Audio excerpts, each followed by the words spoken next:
right, 6-month update on the Amerimax Gutter Guards. They do work. They are keeping the gutters clean. The gutters are not clogged, but the gutters have unsightly pine straw resting on them. It doesn't cause them to overflow. It's just unsightly from the ground. My wife keeps saying the gutters are full, and I'm like, they're not. There's gutter guards. She's like, well, they look full, and you know what? From the ground, they do look full. And just because you can see this, what this looks like as I pull this back, I'm just going to show you all, see along those ridge lines. That's how it's visible from the ground. It makes it look like, at least in the case of pine straw, it looks like it's full. Now, I have these at mom's house where there's a holly bush above it.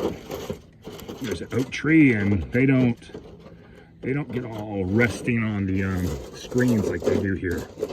But it's something to consider. Well, it does work. It does keep debris out of the gutters. They will give the appearance that they're clogged from the ground. So something to consider. These were affordable. This is the 4th install with these. I'll continue installing them. I just haven't had them under this many pines before. Anyway, thanks for watching.